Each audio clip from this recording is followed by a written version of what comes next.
So yeah, you say all the goodness, and then you show me a fucking mock edition of Adam Driver as Mr. Fantastic. Yeah, I swear have to many God, questions if he here. gets casted, I will fucking kill everyone. I swear. I see I'm alone in What liking if I get that. to them first? Everyone thinks because you're a zombie, you don't know good coffee. Well, they're wrong. There's only one brew that gets my seal of approval. Deadly Grounds coffee is my guilty pleasure. The aroma is so intoxicating. It brings all of my neighbors out of the woodwork. Deadly Grounds coffee. Coffee to die for and zombie approved. It's good to get a little deadly. Use the front door! Oh, they're so disgusting.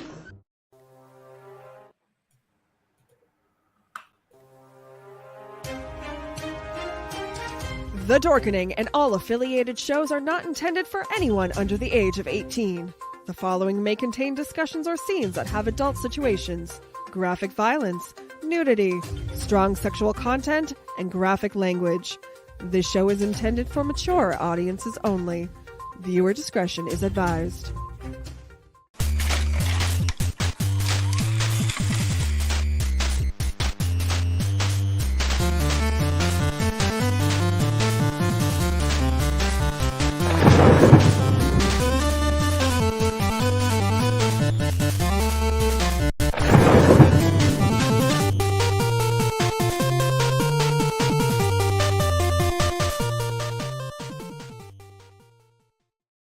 Hey, happy Wednesday, everybody. You're watching Midweek Geeks. My name's Leo.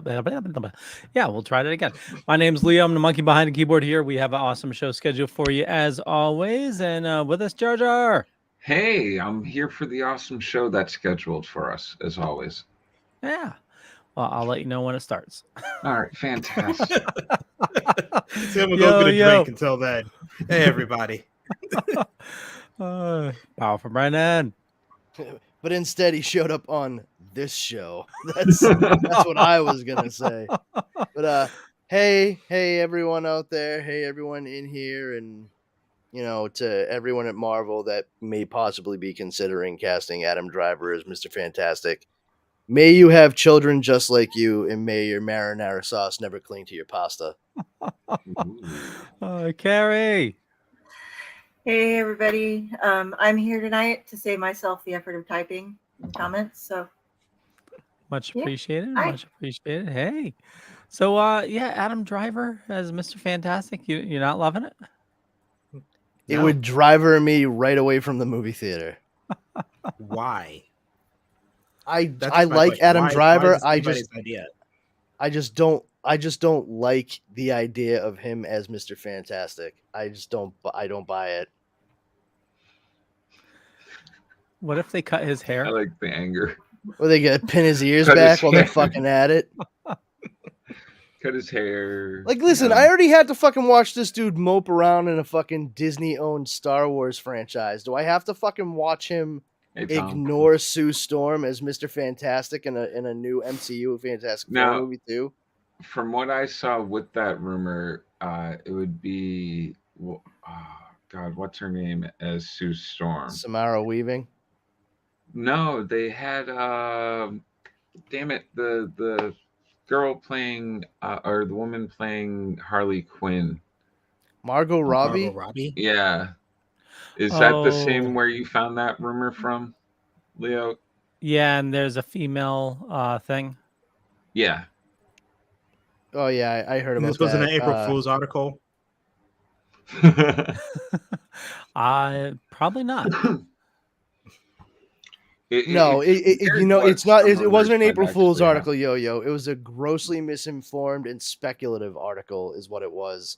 So not really an article, so much as it was just fucking hot goss. That's it. You mean an article based on what somebody said, like, in jest or something like that? Or sources say, who's your source? My sources, trust me, bro. Oh, okay, yeah, that's good enough for me. Well, I know a guy.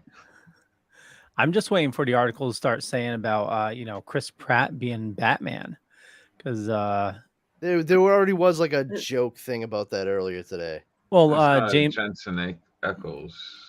Well, it was James Gunn and Chris Pratt were doing a interview, and the interviewer asked Chris Pratt, "Hey, has James Gunn given you your DC character yet?" And James Gunn says, he keeps on asking for Batwoman, but it's not happening. That's funny. And he said, "No, but I'm going to be Batman," and he started doing Batman in a Mickey Mouse voice. And yeah. Oh, that's easy. I am vengeance. I am the night. Gonna have to Fear find me. that. Seek justice. So yeah, That'd be I can just impressive. imagine the articles, next week. Chris Pratt as Batman. Prattman. I think if Chris Pratt were gonna play anybody, he'd actually be a good Rip Hunter. Ooh, time. Well, I thought he was going to be Crypto. What? There was an dog? article. Yeah, there was. Yeah. Yeah. Why would anybody need to be Crypto? Like, wouldn't Crypto just be a dog? I don't know. They're gonna have them talk. Once again, I have to say, like, people are fucking stupid, and I hate them. Are we talking about like some kind of animated movie though? I mean, Oh, No, maybe. the article I saw is Superman Legacy. Chris Pratt as Crypto. Okay, Oh, come on. Leo. is this going to be like Leo, Benjamin Cumberbatch as you Smog? keep saying- motion you keep capture saying for a dog. The article I saw.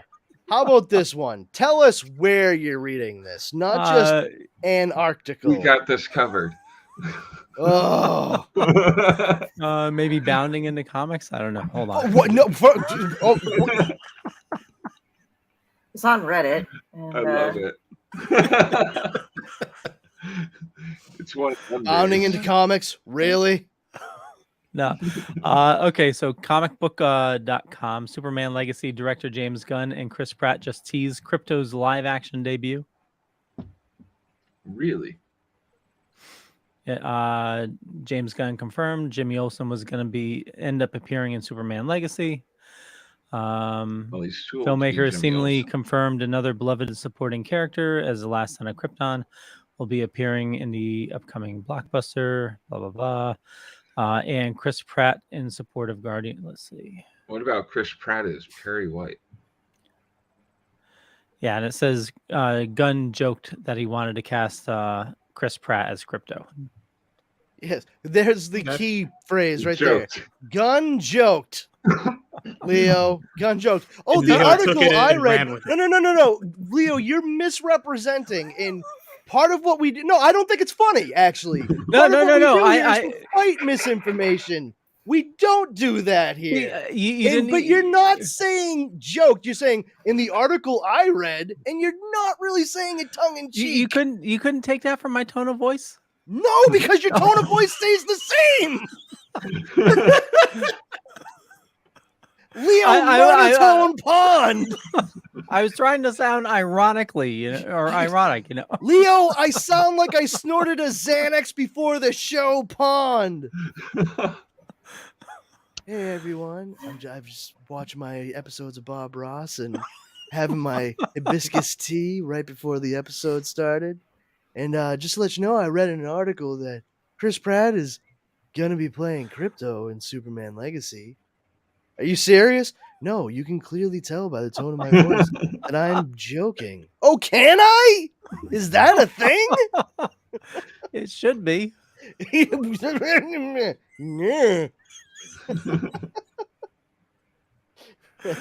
I kid. You can tell by the tone of my voice, right? Okay, so who saw Guardians? I did. You did. Not Anybody yet, else? but it Tomorrow. was on the list. Yeah. It's Kari- really good. Yeah. It's I will say this for all the naysayers against James Gunn as a filmmaker, one of the things they've liked to say for a while now is like, oh, he can't ever let emotional moments land without making a joke to undercut it. And that is abundantly not the case with this movie. There is no undercutting humor. There is plenty of humor, but plenty of heart and emotion throughout as well. And I think it was executed flawlessly. And not for nothing, but Marvel is really losing a valuable resource in James Gunn after this movie.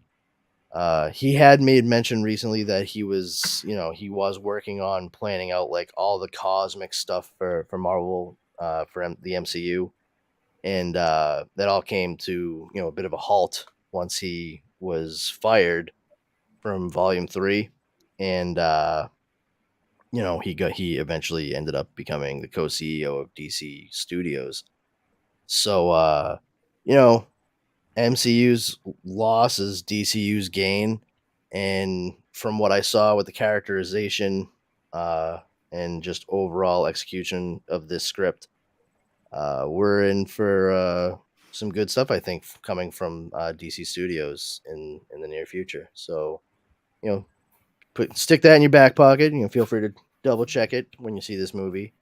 I will say, if you're an animal lover, especially if you're an animal lover, like pack a couple extra tissues with you when you go to see the movie. No, not like you're not gonna see like a fucking puppy kicked into the road in front of a speeding truck, but the High Evolutionary is a dick. I'll put it that way. So prepare yourself as emotionally as possible.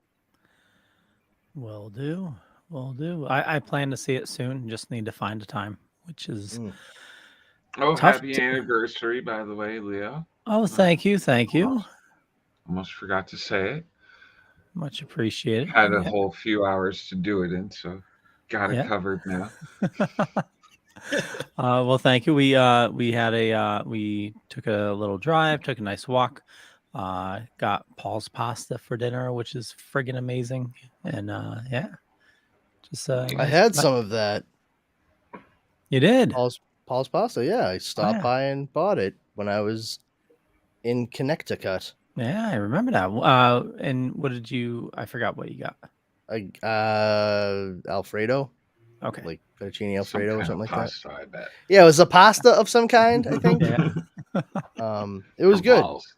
It was good. I mean, I had to take it and drive it back to Brockton, Massachusetts, so it was, in my car for an hour and a half, but reheated fine. It's not like it was stuck in a fridge for a day or whatever. But yeah, even next day their food's really good. It was good. It was really good. My wife's like, "Oh my god, that was really great," and I was like, "I hope you fucking enjoyed it, because I'm not driving down to Connecticut anytime soon to especially just bring back pasta. Like, if you want pasta that bad, I'll buy Prince fucking spaghetti and just make sauce at home. I don't care. Like, I'm not taking that ride." Leo delivers, right, Leo? No. No. Come on, man. I was like, that is not no. the services I offer, sorry. Yeah. I was thinking of making a trip up to Massachusetts, so just for BTs, but that's again. I don't know what do you BTs? Yeah, BT Smokehouse. Sure. Chicken place. They also have a chicken place in So Worcester. like there's what, 3 of us here in Massachusetts, and like before Leo just said those 2 letters together in reference to obviously some kind of eatery, who here had ever heard of that eatery? Raise your hand. Yo, put your hand down.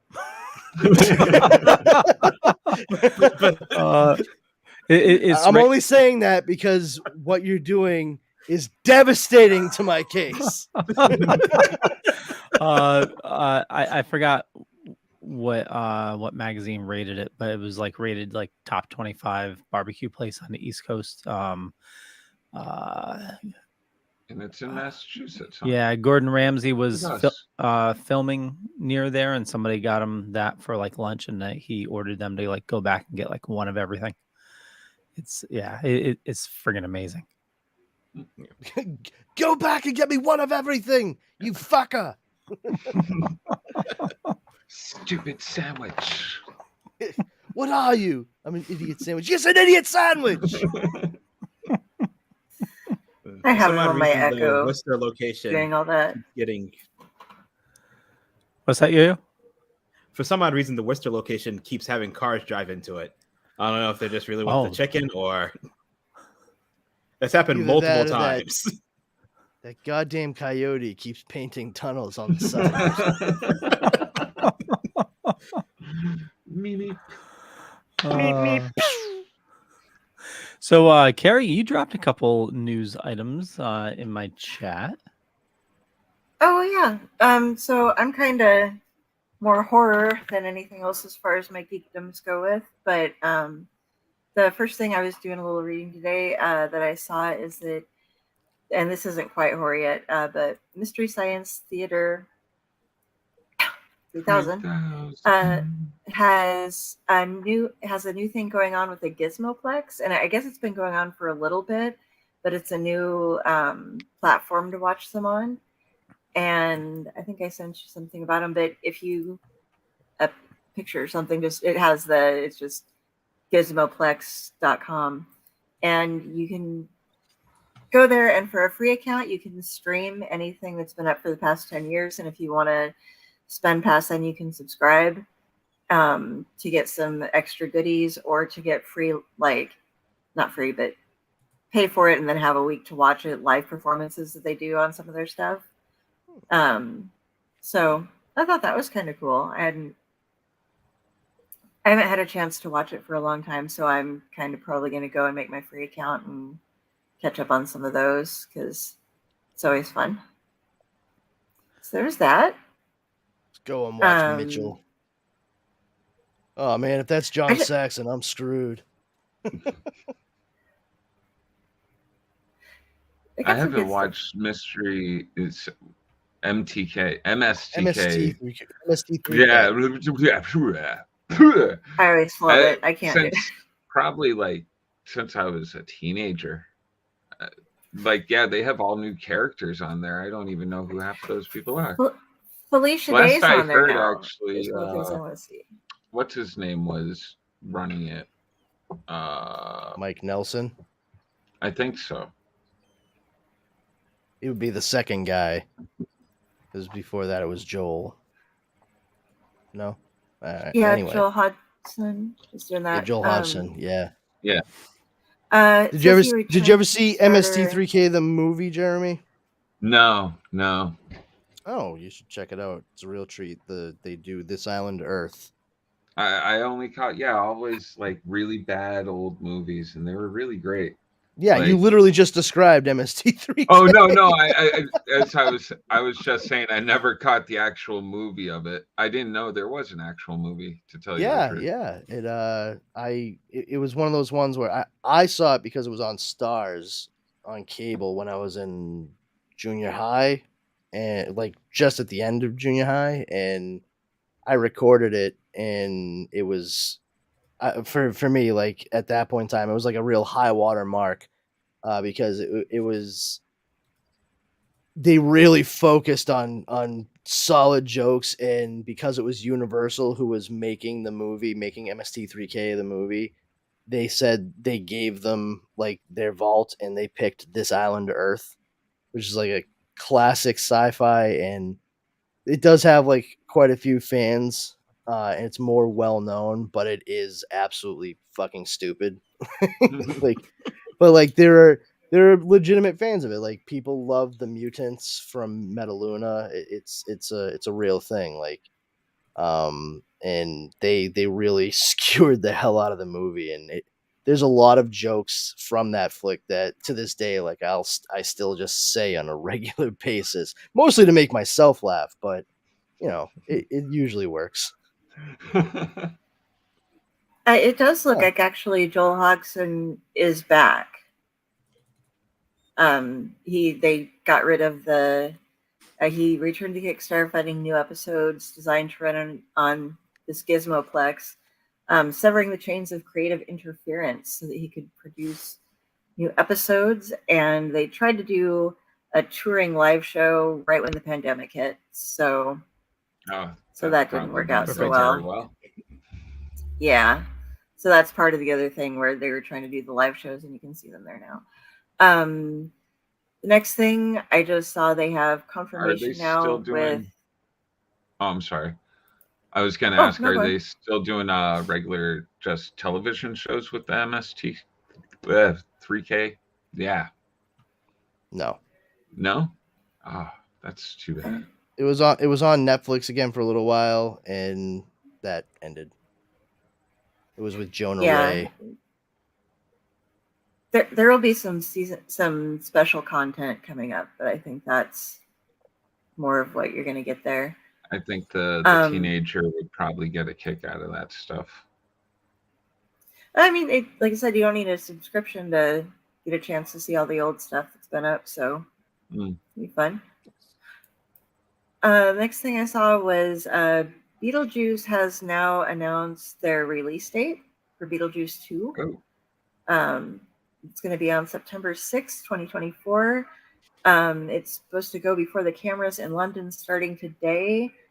And somebody had also mentioned that there is a production base camp setting up in New Jersey currently. And they have confirmed Michael Keaton and Jenna Ortega, who is probably coming on partially because Miles Millar, is it? Who wrote Wednesday, is one of the writers for this too. So they have that connection already going. And I know that you talked about that and you're just like, ugh. But I just think she's a talented actress, and she's definitely getting typecasted. She's getting pigeonholed. Yeah. It's that simple. And quite frankly, the fact that Alfred Goff and Miles Miller are working on this does not inspire a lot of confidence in me at all. Because I did not like Wednesday remotely. I thought it was fucking horrendous. And I'm honestly not that impressed with all of their other projects. I don't think Shanghai Noon was that great a movie. I don't, Leo. I'm sorry. And I honestly, I am not super impressed, and I'm not saying that to make a pun. Like, I am still really sore about Smallville. Oh, really? What? Yeah. What season? All of it? 1 through 10, mostly. Oh. Here's the thing. I don't mind that they were doing what they did, but like, it should have ended by like season 6 at the longest. Yeah. And they kind of stretched that out as long as possible. And the fact that they threw in a lot of villains they didn't need to.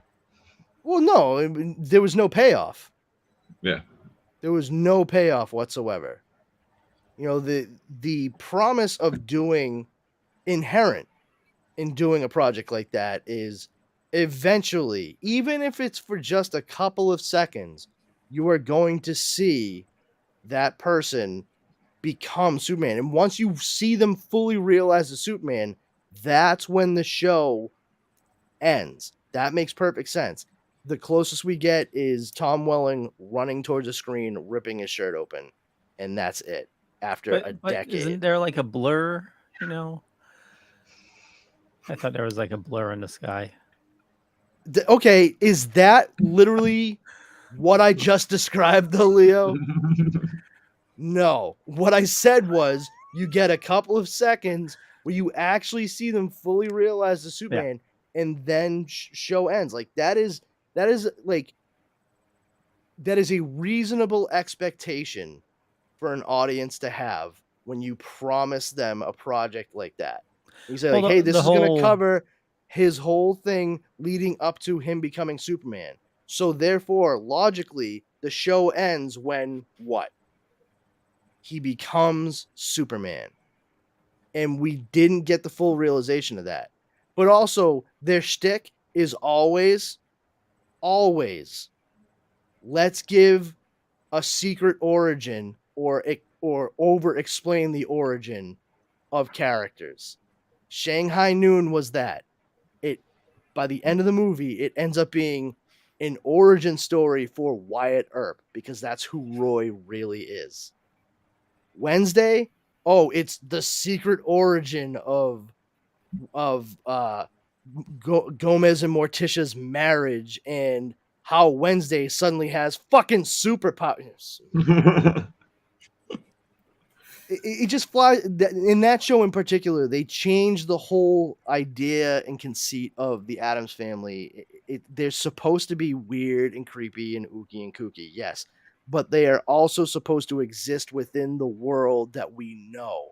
And that's where the fun lies, because their whole thing is like, no, we like it here. Like, we're part of everything. We are who we are. And Gomez and Morticia, the original Addams family, like going all the way back to Charles Addams and even through Barry Sonnenfeld's movies, would never in a million years pull either one of their kids from a school for all of the kids in the community that they are part of. They would never purposely separate themselves like that. And to all of a sudden have this fucking Miss Peregrine's School for Peculiar Children pop up in this show, I'm good. I'm so fucking good with it. And I love horror. I love creepy stuff. I love all of it. But I like it when it's done well. I do not think that was done well. I think Jenna Ortega was good. Don't get me wrong. I think she is, like I said, she's very talented. I didn't really have any problem with the performances in it, other than Catherine Zeta-Jones, because I just don't get it. Like, that woman has zero energy. She may as well have been a vampire on that, because she was sucking the life out of every scene she was in.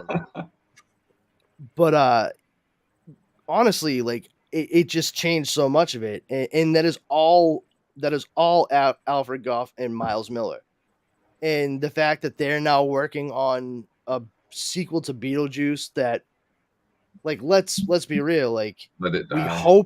we hope it's good, but I fear after will this it be? one.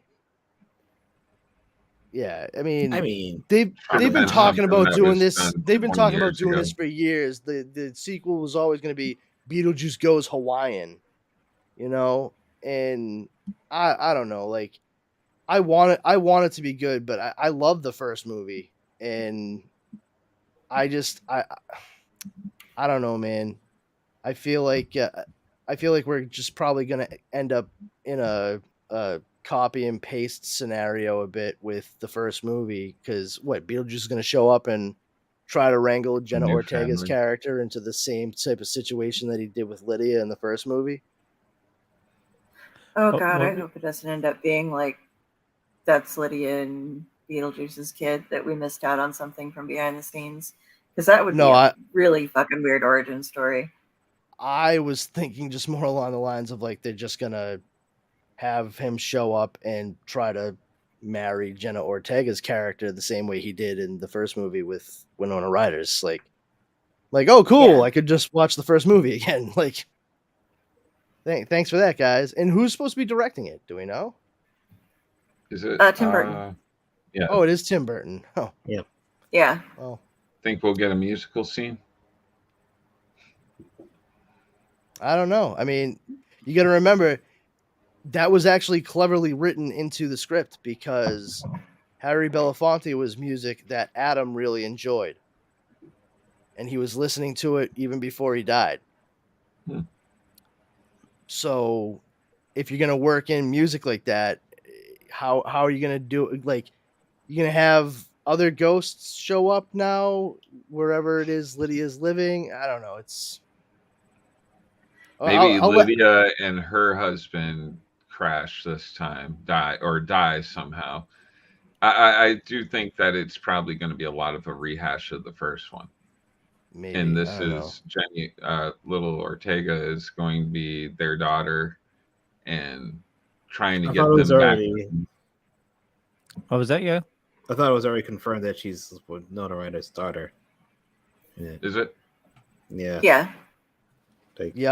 Yep. It's I'm looking at it right now as the daughter of Ryder's character, and Justin Theroux in a yet to be revealed role.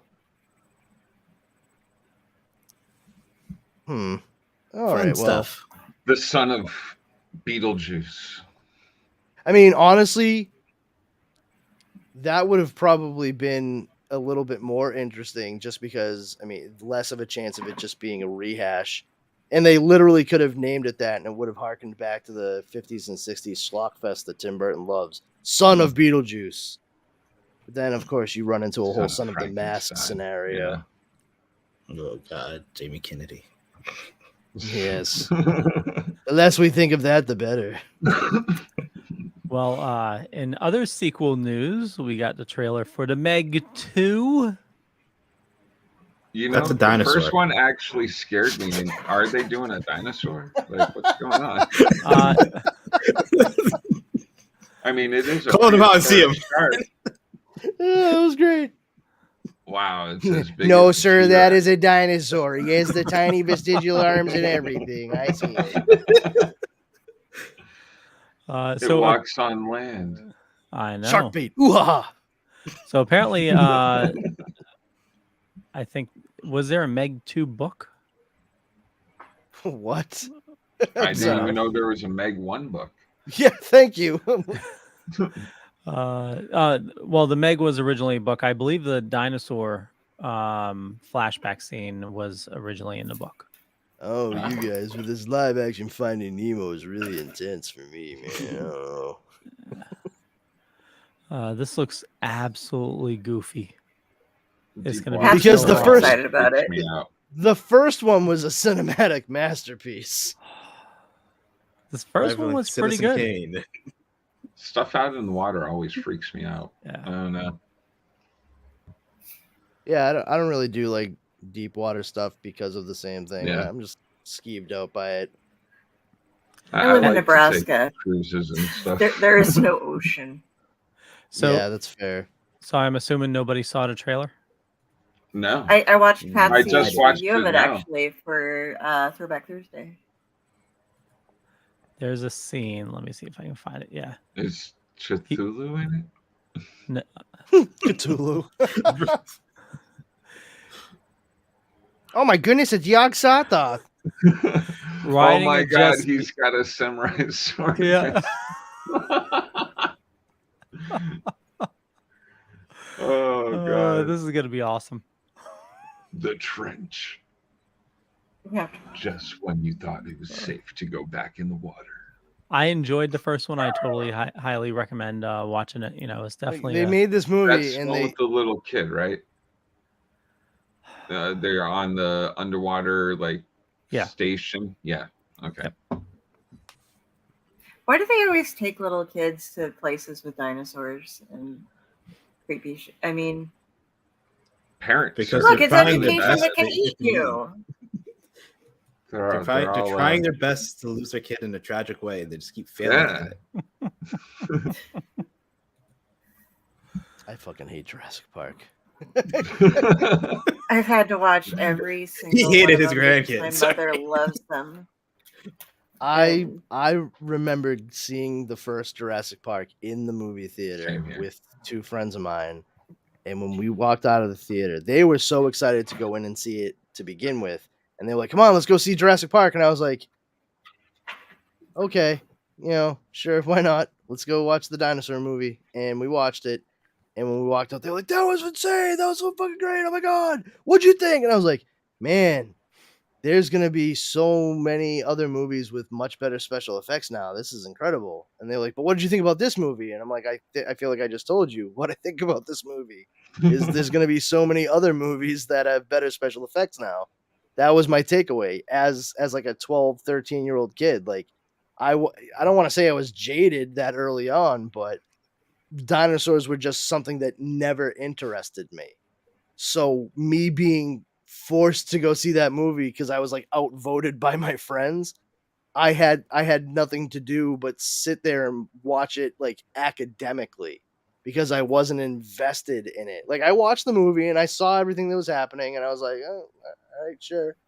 Like, first and foremost, like, what little I did know about dinosaurs, even at that point in time, like, they had already been saying that dinosaurs were far more like birds than we had thought, even at that point. And the little bit I did know, I'm like, oh, so they were more like ostriches than some of the stuff that we see. And when they're like, oh, we just like tweaked a little bit of their DNA with this kind of stuff. And I'm like, looking at the dinosaurs, thinking about the couple of like specials I had seen and how other little pinheads that I used to go to school with were obsessed with all this shit. And I was like, I feel like this old dude had his scientists do more than just add frog DNA. I'm pretty sure they just made these things look like what they think dinosaurs look like. And for me, I was like, there's your problem. That's why all of this went wacky. It wasn't one little thing. It was the whole kit and caboodle. And my friends Chris and Andy were like, no, you're wrong. And I was like, I mean, or I could be right. You can't prove it either way. It's fake. And, this is like 13-year-old film and comic nerd Brandon talking with his buddies, and by the end of it, I was just like, well, at least it's over, like no more Jurassic Park. We've gotten that out of our system. More the fool fucking eye, huh, gang? Little did I know. Those of us who are fans wish they stopped at one. Listen, I'm not a fan, and I wish they stopped at one. Well, I mean, 2 and 3 weren't that bad.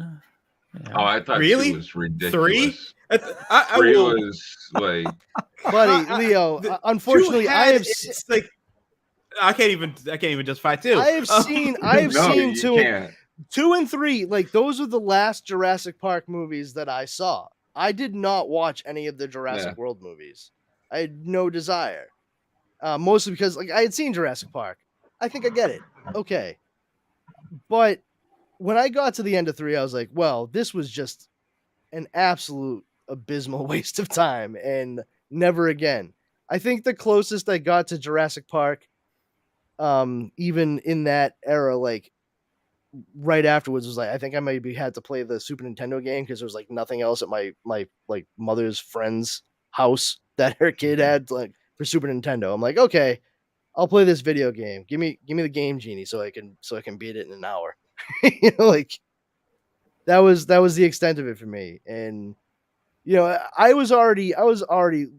rolled my eyes back so hard that I almost saw my own brain when The Lost World came out, because I swear to God, they were like this close to having Ian Malcolm say, "You crazy sons of bitches, you did it again." Like I feel like they wanted to do that so badly. I didn't see the last one, but the second Jurassic World was it was sad. It was a movie. I mean, killing off all the dinosaurs. You had that lone. no, it was actually, I mean, it's not the first time it's happened, right? What's that, Kari? Was that the one with the blood transfusion? Because I don't want to give away the main plot point in it, but that was the one where. Hold on, are you guys fucking with me? Because it just sounds like you're describing She-Hulk's origin at this point.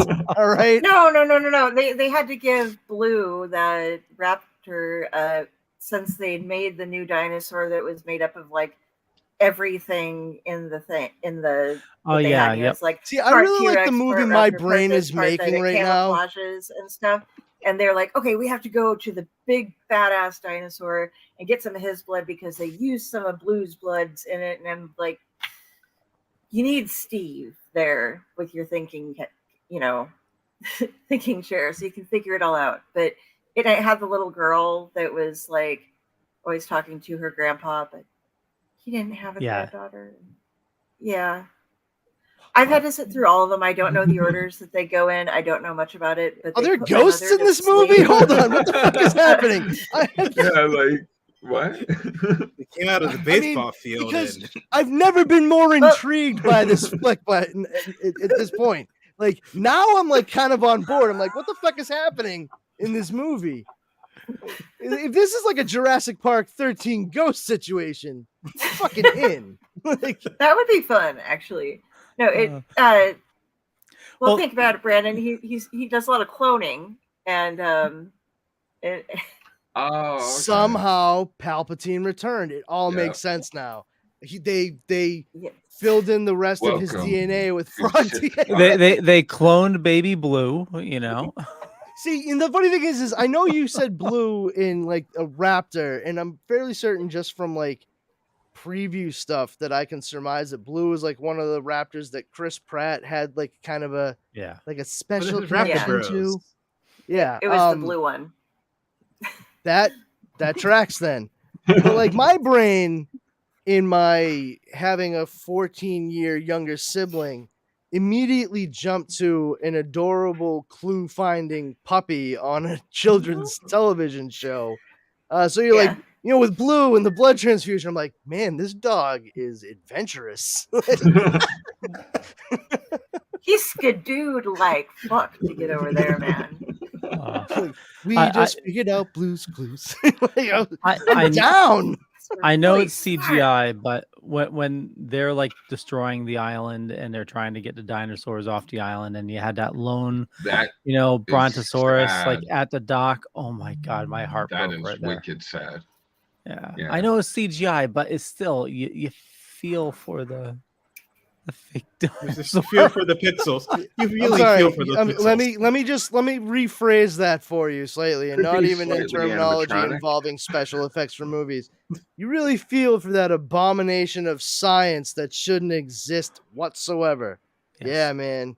Yeah. No, Hey, firebomb man, that shit. Firebomb that shit like it's a coastal town at the end of Outbreak. All right, fuck that noise.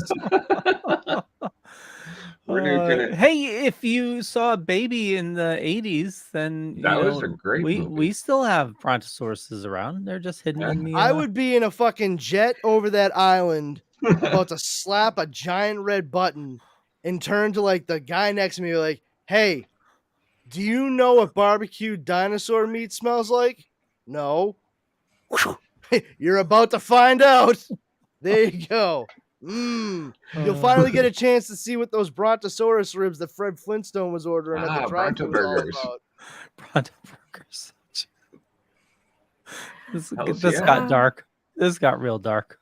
Down, Dino. Speaking Down. of dark. So. Hey, Bond. So for all you guys over there, I think is this it? Is that what you're about to bring up? Yeah. So how far away, I don't know, is Perryopolis, Pennsylvania from you guys? Because it's half the world, it seems, from me. That would be like probably 8 to 10 hours away at the least, I would say. Okay, so it's probably like halfway between us then. But you can now go and visit Chris Rowan, who owns Perryopolis. Perryopolis. The rural part. You can now go tour the Silence of the Lambs house where Buffalo Bill was.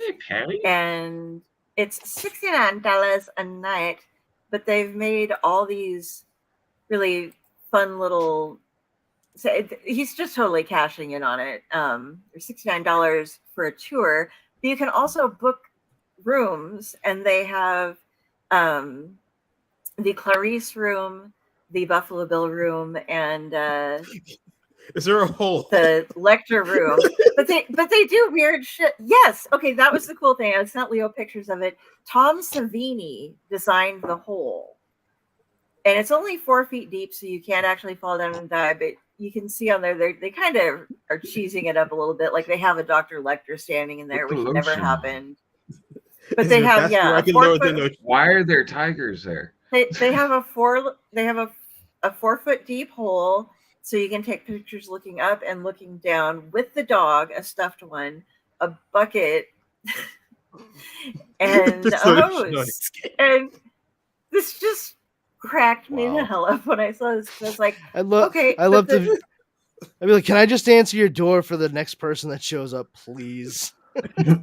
And just the next time, like, just open the door and just don't even give them a chance to say anything. Like I'm answering a question or just in conversation, like, say, was she a very big fan person? Just, I wish I could help more, but I just really don't know anything. Yeah, there's the hole there. And there's Tom Savini being like, look, I got dragged into this monstrosity. I wonder how many people they've had to kick out for tucking their sack back and dancing in front of a mirror.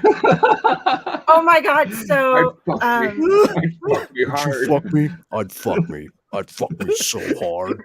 Actually, that package costs $200. Answer the door like that. Fucking dancing the. What the fuck is the name of the song? Like fucking Urban Cowboy or some shit like that.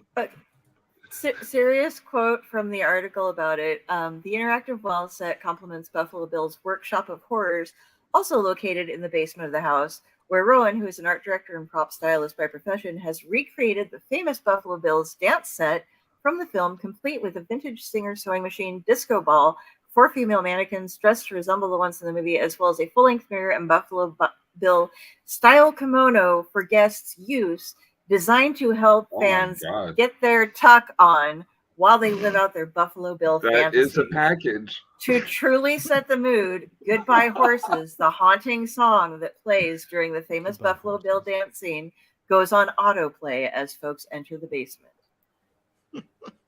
And then they added an arcade too. So I just Oh, and an something that I arcade. couldn't- Yeah. So You whimsical. go- Where's Dad? Oh, he's tucking. Don't worry. Go play Mortal Kombat. You Why can does get Dad your keep tuck asking on if his there. reflection would fuck him? I don't understand it. Wow. So yeah, that is... spending the night costs between about $500 to $900 a night. But you can get special packages. You and get night discounts vision depending on goggles. what you do. Insanely But ridiculous. it's $70 for a tour. So yeah, that was something I just couldn't not put in your brains. That is After so I saw much money it. for a night in Yeah. such a place. Wow. Again, Yeah. you That get is- night vision goggles though. Get to go I around mean, if there are and tour. people paying it, then good on the guy that's doing the thing. Good on him, because I mean, he found his niche, and he is taking care of business. Oh, yeah. Now, does everybody have to share the same kimono, or do you get to keep I the was thinking that too. kimono? Like, oh, you done with the kimono? Good, because I want to put it on so I can Yeah. do my thing now. Like, My turn. Like, what? I gotta get my tuck on. I don't have to get a tuck on. I'm lucky. I mean, like, No, I'd be in the there were hole. a lot of people that were concerned about getting the vaccine going to this thing, because it doesn't sound like it. If that's the case, like, hey, you want it here? I'm not using the kimono. You can have it now. Oh, thanks, man. Cool. Song's still I playing. didn't get you anything. It's on a loop. If you stand there long enough, you feel like you're losing your mind, but then it comes back around on you. It's great. Wonderful. Those were my gifts for you for tonight. That was fun. Yeah. Oh, wonderful. Yeah. So, any other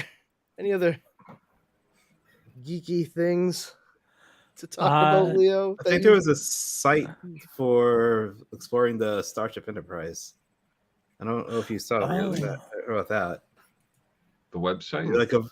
You can do like a virtual tour of the Enterprise. Yes, I did from see all that. the different versions of it. Through all the different cabins and such. That's interesting. Take an immersive tour through Enterprise D. My bad. Enterprise D's nuts. Sorry, I'm very juvenile right now. I apologize.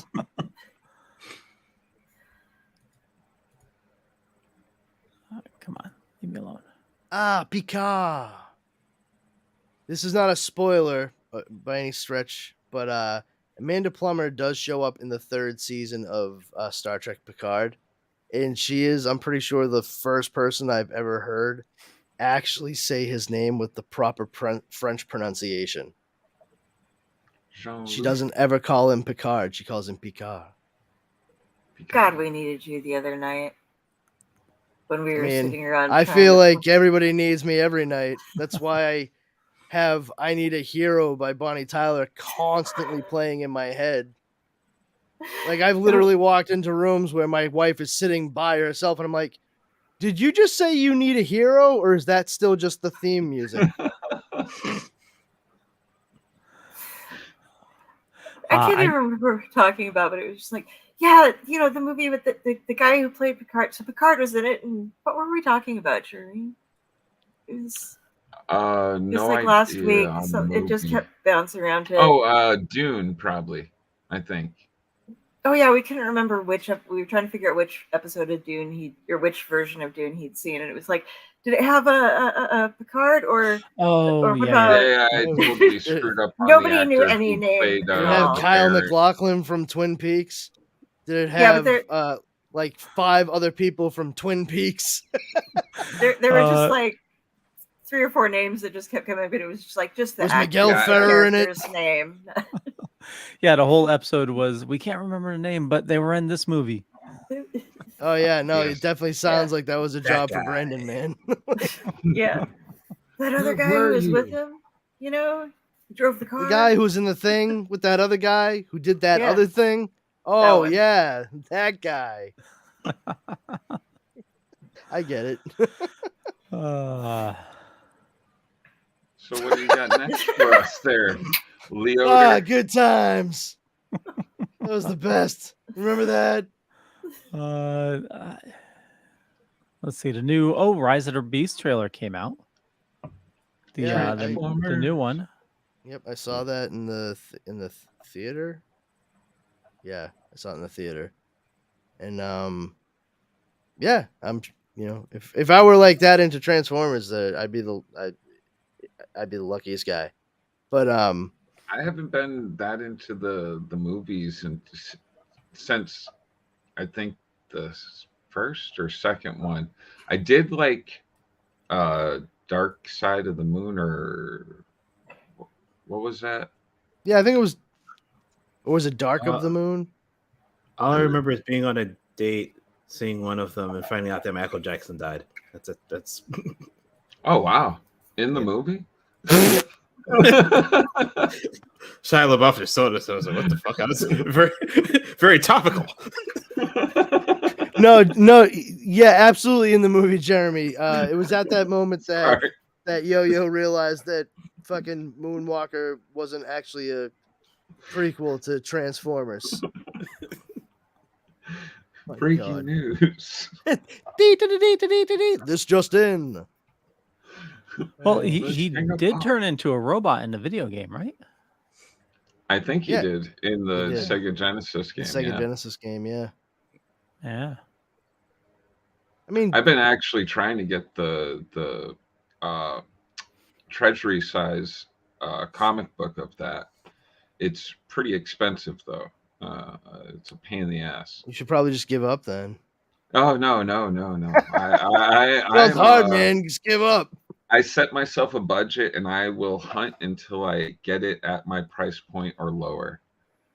You know, I completely understand, man. I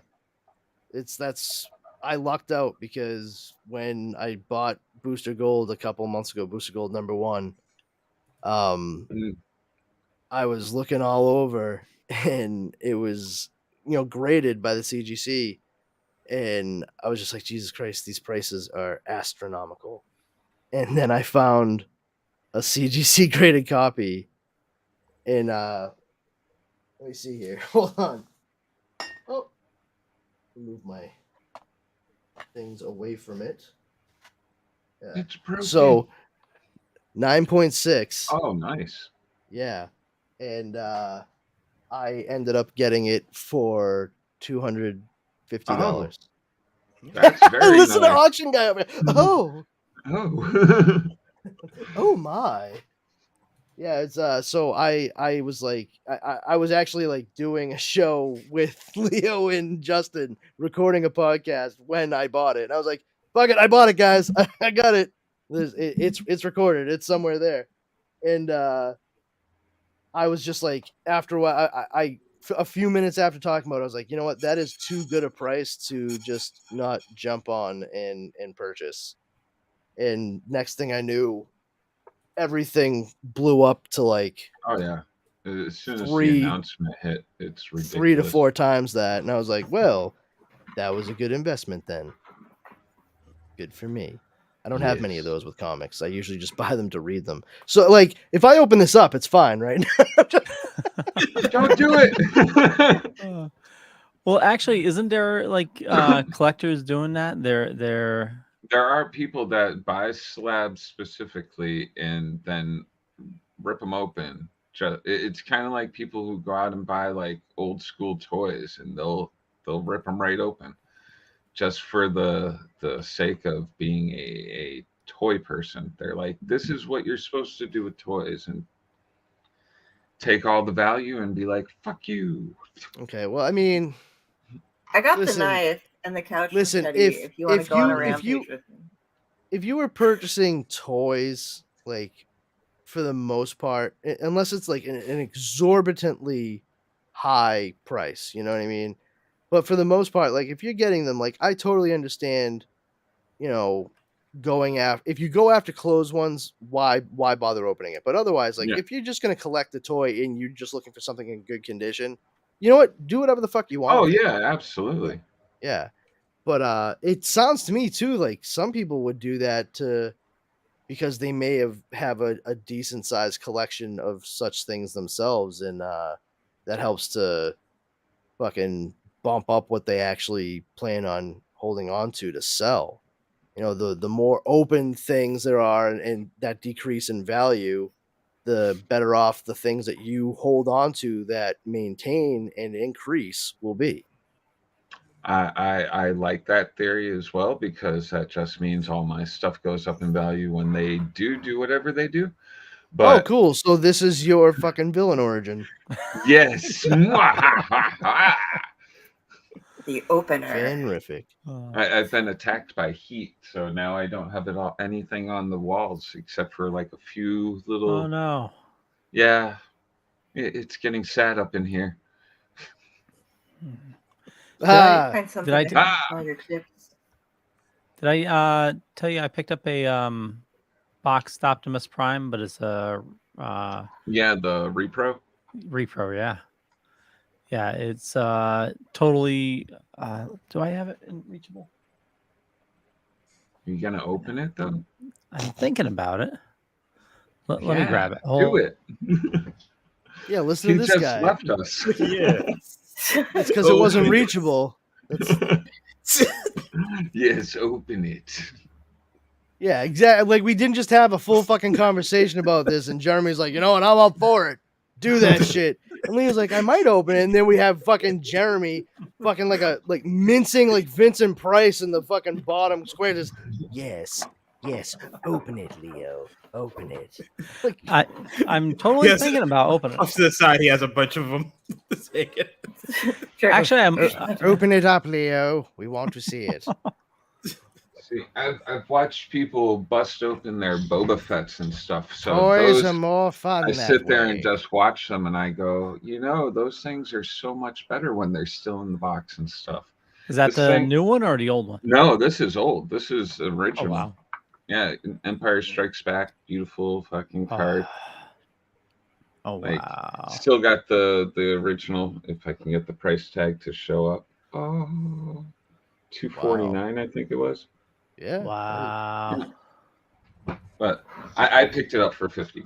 But now they've gone ridiculous. So it's like over the K marks, and it's like a pair of shoes. I can't wear them. I have a pair Wow. of shoes I can't wear, but they're way too big for me. Actually, won a pair. Good reason not to I wear won them. a pair. Actually, brought them over because I was going to. I won a pair. Ooh. Oh, nice. I already have Those a pair. look- I won this. It's a size 11. Oh, dude, So that's no my way in hell I'm size. kidding. So Are those canvas? What is that? leather. Ooh. These are the concept Nike SB lobster dunks in the orange. Oh, those are lovely. Yeah, Those are lovely. All right, I have a pair in my size, so I'm gonna rock my pair. How- And How'd you win it? Win them? on an app, I got a notification about round 2. This clothing store out in New York doing like a live Excel thing. They're like, we're gonna give away a pair of lobster dunks. I was like, yeah, I'm not doing anything. Let's watch this. And then they're like, put in your name and it'll ask you a question. I was like, I'll put in my name. We're probably not gonna get anything. And then all of a sudden, I'm on camera and they're like, answer this question. And I'm an SB collector, so of course I was able to answer the question.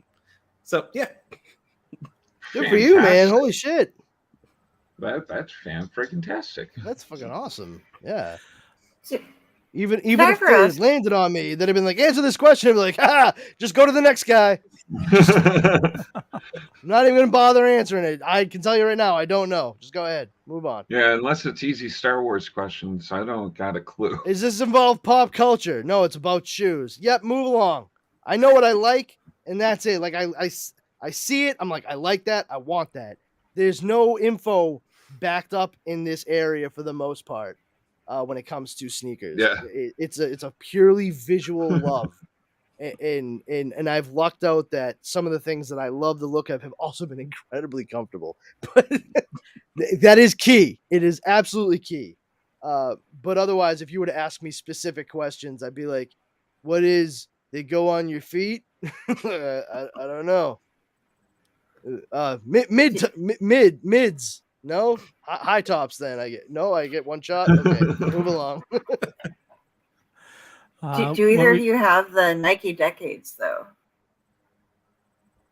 They were the Nike Decades. Now actually are more valuable on eBay and places like that because they're the ones that the Heaven's Gate members. They got this big deal for ordering a bunch of shoes in from Nike, and so they were all wearing them when they passed. In I have a pair of SBs. Yeah, and so they'd be covered, and then they had the Nikes showing on and the swoosh, and so people were like, I mean, Nike was just like, we want to avoid this, so they kind of took them off the market. So now they're a collector's item because of the fact that. I mean, if I were Nike, I would have just kept selling them because, in all honesty, like nothing says determination and just do it like the Heaven.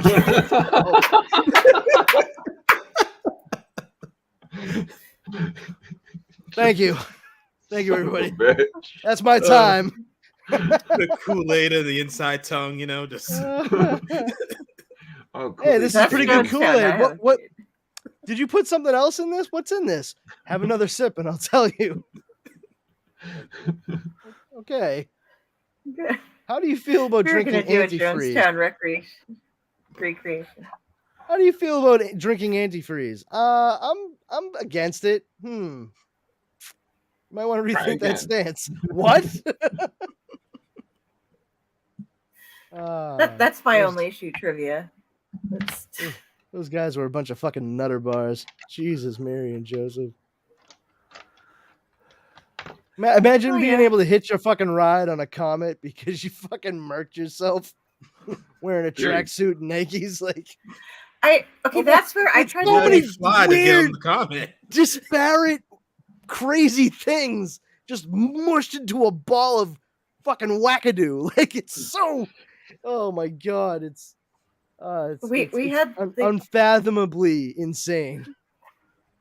Marshall Applewhite, the guy who was in charge, went by Doe, and his middle name was Herf. So we did a show on them a while ago, and I was like, so did they call the followers Herf Nerders? And so then I tried to make some merch for the network, and it was like one of his faces all warped out everywhere with like Herf Nerders written on it, and they were like, no, we can't run that. And so then T was the person who he did it with. So we were like we took her face and we were trying to do T's nuts because T's nuts. My God. This is why I got on there. You mentioned shoes and you said these nuts. And so my brain immediately went to Heaven's Gate. Get it? I free associate all over it. I understand. That dude, Marshall Applewhite, he looked like the fucking old man version of Pinocchio turned into a real boy. Like he had a marionette quality about him, and it was so ineffable. Like I saw still pictures of him when all of this first went down. I was like, that's not a real person, right? Like somebody that is a puppet made to look like a fellow, but there's mostly felt in like cloth, right? Because no way. And no, it turns out he was a dangerous asshole. He was not a very good cult leader, actually. I don't know. It seemed like he reached his end objective. Jim Jones is a little more effective. They may have made it to the Comet. We don't know. Yeah, right? Who are we to say? You can still sign up in case you want to catch the next time around. Oh, come on, Hale Bop. Come on, Hale Bop. Sorry, I just squirreled you way out, but that was fun. All right, now, hold on. Can you really still do that?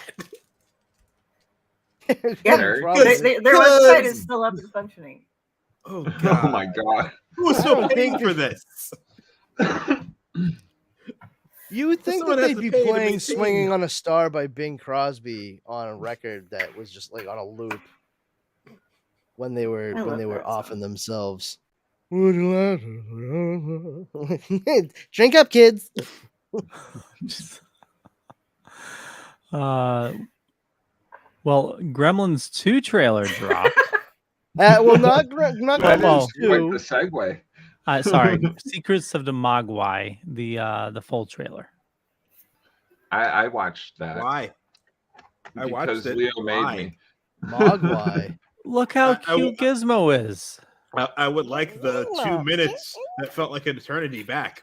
Yeah, that was kind of a Did I get long trailer for a cartoon, I have to say. It was, yeah. Well, I mean, it's an entire series, right? Is it a series or Oh, it's a series? Oh, yeah. is it? Oh. Okay. Yeah, Okay. that's Okay. why. That Because makes there's more sense. hours Yeah. of footage to cull from. Ah. Yeah, But premieres still, why? premieres May Because 23rd. because Yo-Yo, it's an IP that can be milked, especially when you use it as weaponized nostalgia.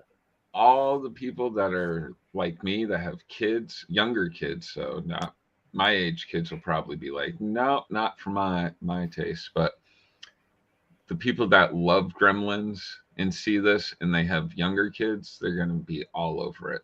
Yeah, just look how cute Gizmo is. I mean, look at Leo when he I doesn't mean, even have kids. it's like lovely merchandising opportunities. I can see that.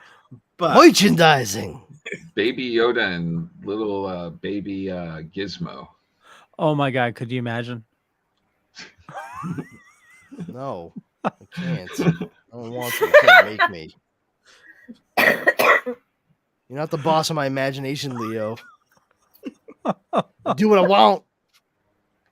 I kind of feel Oh, bad for sad. Gizmo because he looks like he's Oh. trying to tell his name and the kid keeps messing up and he's just like, fine, call me Gizmo. Oh my god, what if it's a baby Yoda with a backpack and he has Gizmo in the backpack and he's training? There you go. And he's riding a bike with ET in the basket going up over the moon. Well, that's going too far. Oh yeah, that's the fucking line, Leo. No fucking basket. That's where we're straining credulity at that point. Wonderful. Whoa. Hold on. Is this on Netflix? No need to or bring something? ET into this shit. HBO Oh, HBO Max. I see it. Yeah. Yeah. or Max, Oh, whatever the hell Max. they're calling it at this point. Yeah. Oh, yeah, that's right. Because when you I put mean, something not more, for you nothing, take but away. Carrie's reference to ET actually does make sense and lines up with I the was- fucking I franchise was that you making were a joke. mentioning to begin Oh, with. it does. Because ET's aliens are part of the goddamn Senate in the Phantom Menace. They are. Yes. And that's coming from a guy who doesn't give a flying fuck about the extended lore of Star Rebels. Wars. All right? I just pay attention to You shit. don't care about trade routes? Oh man. Oh, yeah, fucking C-SPAN Intergalactica. That shit was amazing. Riveting. Yeah, riveting. Like, to the point where I wanted to drive a fucking railroad spike through my own head. That kind of rivet. Like, I swear to God, if I fucking hear Terrence Stamp continue to talk about this bullshit in space politics, I'm going to burn this theater to the ground. And then they showed me a pod race, and I was like, all right. All right, not so bad. And then I had to listen to fucking Guido, what the fucking Watto, fucking make bets over people's lives, human beings. I'm like, yeah, man, Star Wars is for kids. This is great. Well, speaking of that, Oh, Young Jedi Adventures dropped. Look at me segueing incidentally. I know. is that Grogu Elder? Or is that a I think Yoda? that's supposed to be Yoda. It's Young Yoda, Yoda. but he's younger with hair, a little bit more hair. I Got some know. hair. A little bit of hair. It looks kind of creepy. Looking. This is before the stroke when he still spoke normally. He looks like Oh, he's what the trying to kill hell? the little kid. Oh, There's a Jesus, fresh- those teeth. frustration of trying to teach the little kids. You know what it is? You know what it is? He's teaching the kids, right? He's teaching them how, like the younglings and stuff. And one of them accidentally uses their force powers like to move an object, and they're not paying full attention. And it's like a pretty decent size like rock, like almost a boulder, and it almost legitimately crushes half of Yoda's skull, and that's why he ends up talking the way he does. The rest of the time is in Star Wars. It's not because of any way that his species is. It's because he wasn't paying enough attention to one kid in class one day. Now I have to watch this show to have the origin on Yoda. God damn it. No, you don't. You can wait until it's over and go to Google and Wikipedia. Wikipedia, I'm telling you, man. Mwah, you'll love it. It's good for what ails you. Everyone's always like, Brandon, you need to see this for Star Wars. You need to see that. I'm like, aha. No, I don't. Nay, nay, say I. To counter your point, I would like to rebut with the internet. That's it. That's my answer to you. You need to see Rebels. No, I don't. The internet. I will cheat watch everything minus the watch part. I'll just read about it. I don't care. I'll remember it to a point. And what I don't like directly relate, I'll remember in context. I'm like, oh, that's right. I remember reading about this briefly in that thing.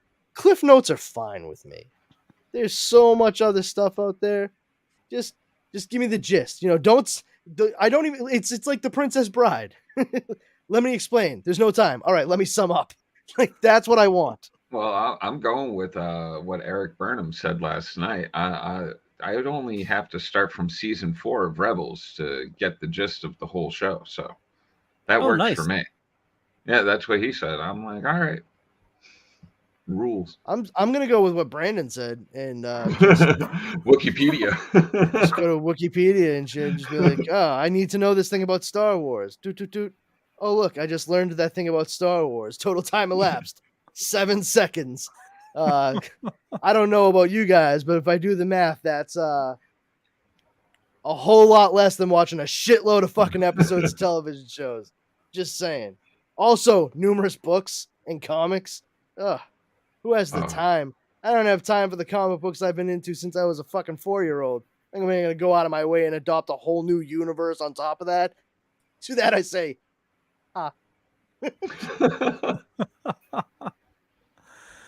well, I didn't have any other news items. Did anybody have anything else? I finally put aside all of my prejudices that you guys have been getting on me about, and I watched Renfield last night, even though Nicolas Cage is in it, and I enjoyed it quite a bit. So honestly, I got it. Like right when it came out. I just saw it over the weekend, and I feel like it's a movie that is far, and I'm not saying, for me personally, I'm not saying it's an excellent movie, but it's a movie that is far better than it has any right to be. It should not work. It shouldn't, but they deftly weave and then converge all of the stories and characters like to such a degree that when you finally get to the culmination, it's like, damn it, that actually it was fast paced. It didn't meander. It got you where you needed to go, where the audience needed to be at every single point, and it showed sensibly in a whacked out fashion how all of these things would come together. And man, it was enjoyable as hell. So yeah, I didn't think it was going to be terrible, but I didn't expect it to be like more than decent. And I'm pleased to see that you enjoyed it as well. You know, I didn't know that you had like a bias against Nicolas Cage. Oh yes. Can't stand him. Oh, him, John Travolta, Jim Carrey, and Baywatch guy, Hasselhoff. They all just give me the heebie-jeebies. I don't know. It just Hasselhoff. I'll agree with you on that. Guy's kind of weird and creepy and just. All right, so we got Nick Cage, Jim Carrey, and who else? John Travolta. David Hasselhoff and John Travolta. There's some just I don't know if it's just Sandy. a specific type of masculine thing with them or what it is, but they make my skin crawl. Well, it's funny because like Yeah, two of I those don't know. guys up until recently were still fucking wearing wigs in public. Mm. Did you see Hasselhoff in Goldberg's? No. I required that I watched the Goldbergs. So. Yeah, how long ago was that? Because I stopped watching that a couple of years ago. It was the last season. Oh yeah, I definitely did see that. Oh my god, it was. Yeah. So you know how they bring back like stars from the 80s, but they're playing like different characters. Like Anthony Michael Hall's playing a teacher.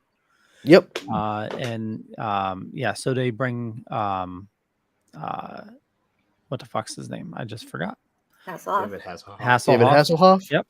And he's supposed to be playing him as in Hasselhoff in the 80s. But he's like his current old self, and he has. But he had like a mullet wig and shit.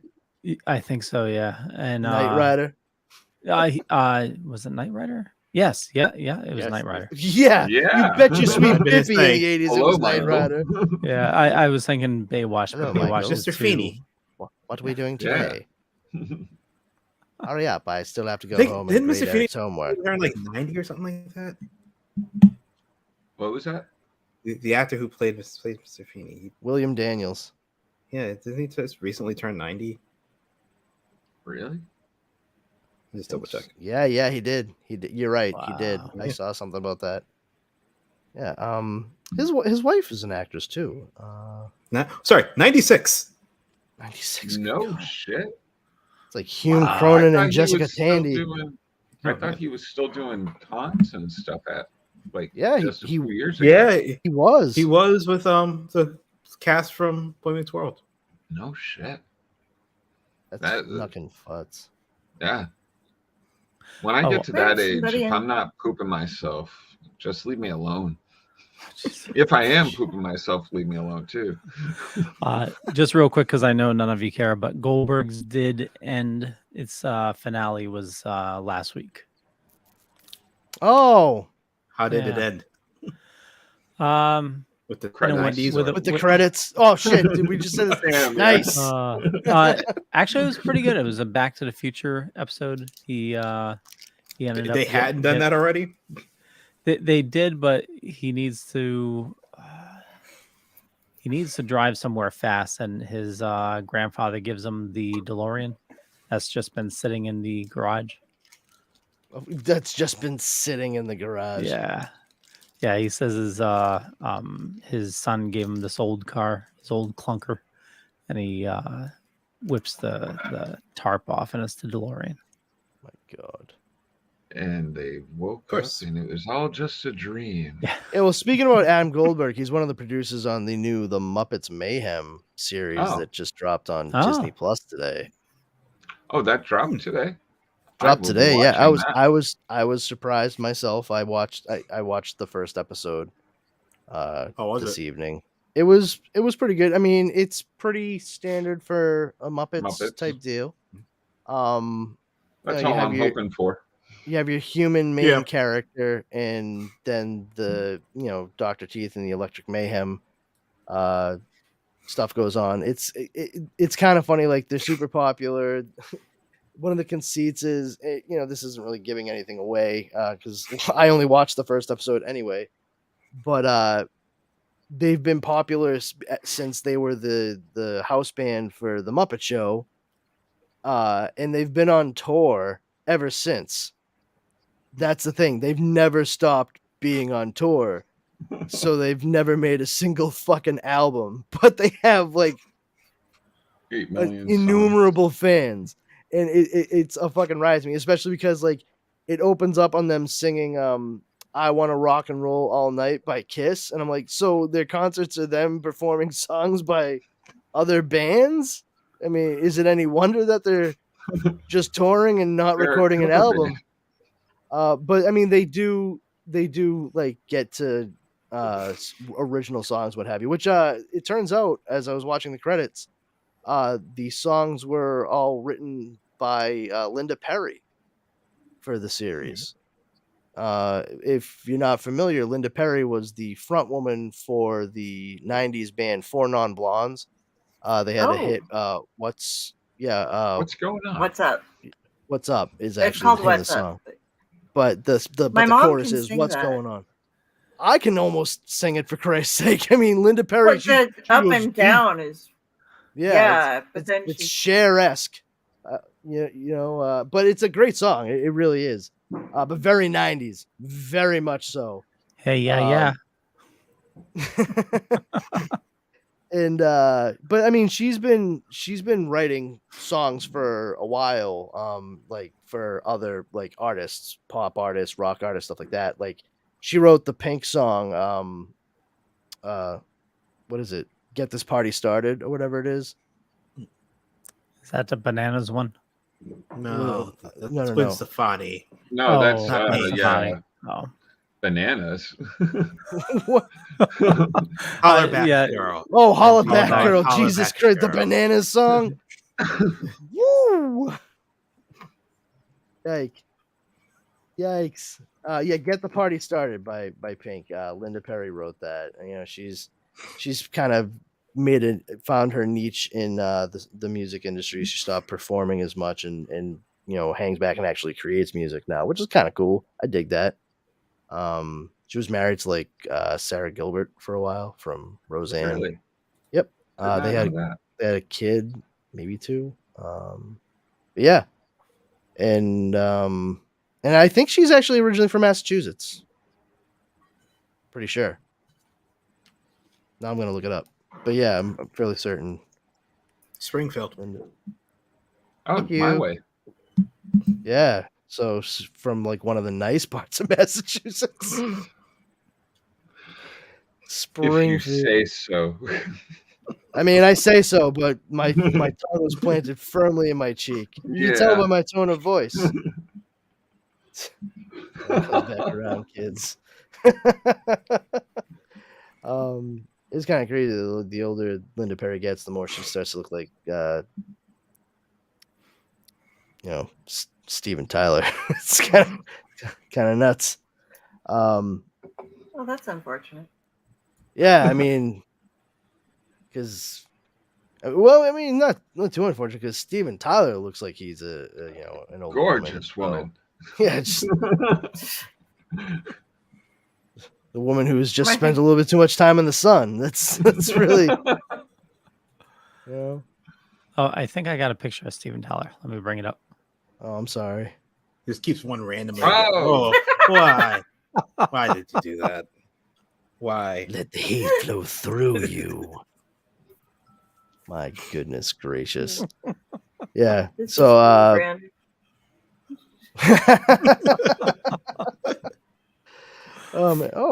It's Frankenstein's. Okay. But yeah, so I get there's some stuff coming out, and looks like they're kind of hitting on the nostalgia train for certain things, or as I like to call it, weaponized nostalgia. I don't know how I feel about some of this stuff, like Gremlins. I feel like didn't we finish saying everything we needed to say with the new batch? At least it's a cartoon and not another movie. That's the only thing I can. Listen, I got to watch Gremlins ruin the theater-going experience of Hulk Hogan. I feel like I've seen peak Gremlins at this point. Like, where do you go from there? It's all downhill. They do. You need to do some children's show mashups where you could have like Gremlins meet My Little Pony and Blue's Clues, and just have them keep going through. But don't feed him after midnight. Oh no! Watch out for bright lights. Applejack, what did you do? Whatever. I don't know the names. Oh my god, that could be fun. Just shredding through the universe. And then no, the show looks like coming it back. takes place. It takes place like centuries back, right? Like It looks like it's a prequel. Yeah. Yeah. Okay. So my guess, just putting it out there, is that the animated series they're doing there, it's going to allude probably by the end of it that where Gizmo ends up by the time he's purchased as a gift for Billy. It's just a toy. Yeah, that stupid dude did not take that old man seriously whatsoever. Like, I don't know about you guys and gals, but like for me personally, if I walked into an old shop run by a very old man with a milky eye and a long pipe, and I don't care if it's in fucking Chinatown or you're in fucking Charlestown in Boston, right? I walk in and there's a guy who's just like speaking in a weirdly cryptic way. And then there's a creature that I've never fucking seen before in essentially a wicker basket. And he tells me all these fucking rules about what you can and cannot do, but especially cannot do with this never before seen thing. I'd be like, yeah, you know what? On second thought, I'm just A card will do. I'm gonna get my kid that Yeah. PlayStation 5. Never mind. Carnivore. Thanks, man. I forgot. Thing eats meat. I've always gotten confused on the okay, with the midnight rule, how does it work on time zones, and when can you start feeding them again? If you're down.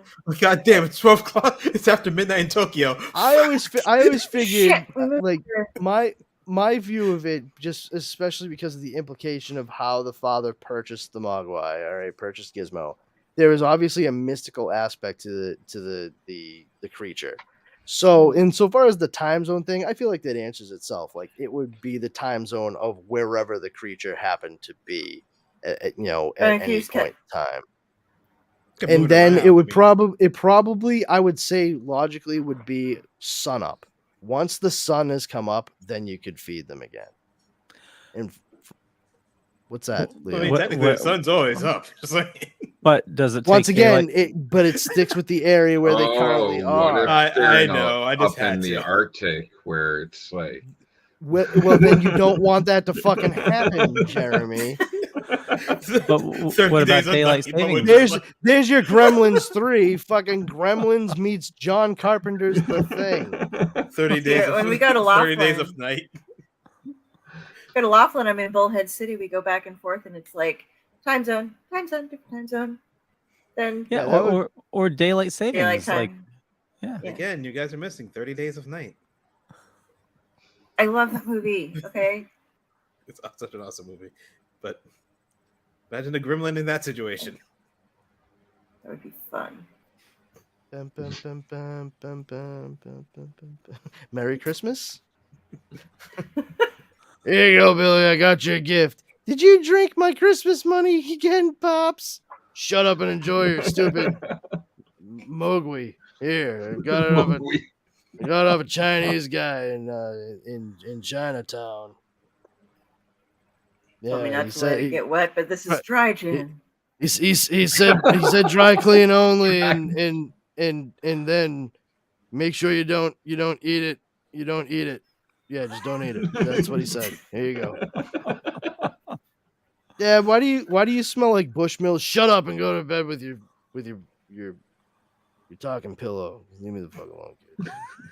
Merry Christmas. There's a frozen TV dinner for you in the freezer too, if you want. It's a very sad Christmas this year. Realistic 1980s Gremlins Christmas. Or the remake will get like, I wanted an Atari, but whatever. Oh, the Breakfast Club meets Gremlins. There you go. Smoke them up, Johnny. Did I see Breakfast Club was getting a remake? No, come on. Please no. Come on. It's a classic and does not need to be done. Like, yeah. I mean, I know there's a million other movies that we've said this for. One John Hughes movie that I'm not saying they should remake, but if they were to remake it, I would understand because it could be updated well enough, and if you had the right people like making it, it could be pretty good. Would be Weird Science. Weird Science. I feel like that one would probably be the one that could be updated to like the modern era the quote easiest. But otherwise, Can't touch Ferris Bueller, especially yeah, when they I do it in mean, Chicago. Ferris Bueller, Breakfast Club, 16 Candles. Pretty in Pink. What was that? Pretty in Pink. Pretty in Pink. Yeah, I'm sorry. I always forget about Pretty in Pink because I'm just so fucking mad that she didn't pick Ducky at the end of that movie. Was Better Off Dead his as well? No, No. oh my god, I love Better Off Dead though. Savage Steve Holland. Yeah, that's along with Okay. like the 3 o'clock or not 3 o'clock high. One Crazy Summer. Yeah, One Crazy Summer, and those are great movies. He also Savage Steve Holland, he created the children's cartoon Eek the Cat. Oh, really? I love that. I love Yeah, that. if you look at the animations that take place in One Crazy Summer and Better Off Dead and think about Eek the Cat, very similar. He also used to animate the Whammy. Oh, no Uh, shit. Yeah, that was Savage Steve Holland. Nice. Yeah, and I whammy, found this no out whammy, no recently. No whammy, no whammy, no whammy. Stop. And I also found out recently that I was a fan of the Encyclopedia Brown short series they did on HBO Oh, in yeah. like 1989 or 88. And I just recently found out that Savage Steve Holland directed every single episode of that show. I had no idea. And I had actually, as a young kid, seen Better Off Dead several times at my grandmother's house because my uncles lived there and they were only 10 and 12 years older than me. So, like, they were teenagers watching this shit when I would go over there. So, of course, like, they would laugh and everything. So I'd be like, yeah, I think it's funny too. And then eventually I did actually start to realize why it was funny. But I had a deep and abiding affinity for that movie growing up, and not very many other people I knew had seen it. And funny enough, 3 o'clock high was another one of those that I saw right around the same time pretty consistently whenever I went over to my grandmother's in JP. That is a fantastic movie. Yes, it is. Yeah. One by pencil.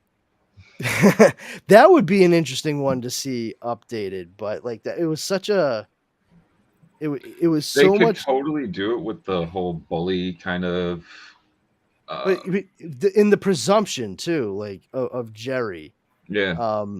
But the thing is, the director wanted to make it so much darker, and Steven Spielberg actually like pulled his name off of the project because it wasn't like the feel good sunshiny teenage type comedy that he was used to making and wanted to make. Like, this isn't like the next stage in the Goonies. Like, yes, Steve, you fucking hired a guy who like he was like, yeah, I'm a big fan of Scorsese. You're like, yeah, all right, well, we get it.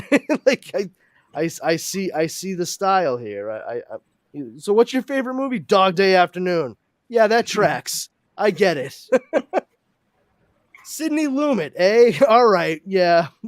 Steve, maybe you shouldn't have hired this guy to direct the movie. And I don't believe that the guy who directed 3 O'Clock High ever directed anything after that. I think he stopped because the experience ended up being not that fulfilling for him at the end because there was so much opposition to what the final product was, which saddens me because I fucking love that flick. Yeah. Don't fuck this up, Mitchell. Yeah, I mean everybody's remaking everything and sequelizing everything. Might as well start fucking up everything we love, right? Sounds about right. When you were initially talking about the Breakfast Club, this was something one of my friends on Facebook brought up, and I'm sure this is not an original idea, but it was the first time I'd heard of it when they were talking about what all the different characters say, why they're there. And Ali Sheedy's character just like, I have nothing better to do. So she just shows up for weekend detention. And then they were like, what if she shows up for every detention and goes through this kind of thing every single week with people? And just whoever is assigned detention that week, because that's her life. And it's the one thing she enjoys out of it. And the only way she has social interaction. So like the next week, the next Saturday, she's going to be right back there with her baggy sweater and mussed up hair and just like not having showered for like the rest of the week since the Sunday after the last week for her. and she's like, I'm gonna make a new group of friends this week, maybe. It sounds That like could the be beginning kind of of a. fun. Sounds like a fucking Hannibal-esque type thing. Well, and this what's is his how name would be there because he lives in detention. But Oh, that's true. Yeah, that is true. Yeah, so you know what? He She eventually couldn't. catches on. Yeah, I was gonna say she couldn't do it because Bender would fucking be like, "Yo, what the Oh, fuck yeah. is this?" Hold on. I think Hold he'd on, put what? up with it. What if she's dead and she's in limbo, and that's like, she's just bouncing from like detention to detention. Getting makeovers. I think So this you're will watching be too her much last. fucking Discovery Channel, Leo. That's what I think. What if she's a ghost? What if this wasn't an episode of Scooby Doo? I'm fighting the urge to bring up Skinwalker Ranch right now. Please don't. I knew you were. Don't fight the urge. Jar Jar, you jump on a train yet? No, not yet. One day I will have run out of stuff to watch. One day. One day. No, but not today. It has not happened yet. Today is not that day, sir. Yeah. Believe me, as much as you like it, it does interest me a little bit because you got me on the Yellowstone in 1923 and all those ones, which I enjoy immensely. Which was kind of confusing for me. They definitely don't seem like shows I would normally watch. Yeah. But Megan and I just started watching The Diplomat on Netflix. That is really good. I'm just working on The Last of Us. Just started it. Has anybody here checked out the show Yellow Jackets? Yes, love it. Dude, Not yet. holy flirkin' All schnitz. cut up. Well, what's it about? Because I keep on hearing about it. It's about a girls' soccer team in 1996 that are going to compete in like the nationals, and they're taking like a nice charter plane to, is it Alaska? Is that where it is, or something like that? Because I they're don't flying know over the exactly where Rockies. they're headed to. All I know is it's some championship. Yeah, and they're And going over it's- the Canadian Rockies, and the fucking plane shits out, and they crash in the middle of nowhere in the Canadian Rockies, and lots of people die. It's like what, September maybe, Yeah, which I don't understand. early fall, I would say, probably up in that Yeah, area. because it's like, how are you going to this championship this early in your school year? But whatever. But the thing is, they get stuck there, and people die horribly, and like initially, and then other shit happens. But it bounces back and forth between when they were kids, teenagers, in this horrible situation, to at least some of them as adults who somehow made it out of there and they are living their lives. And you just go back and forth, and you see how things affect how they are now, and how some of them have always been the same kind of person.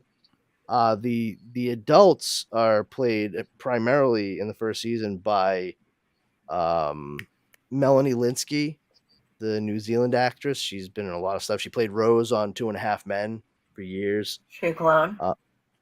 What's that? She a clone?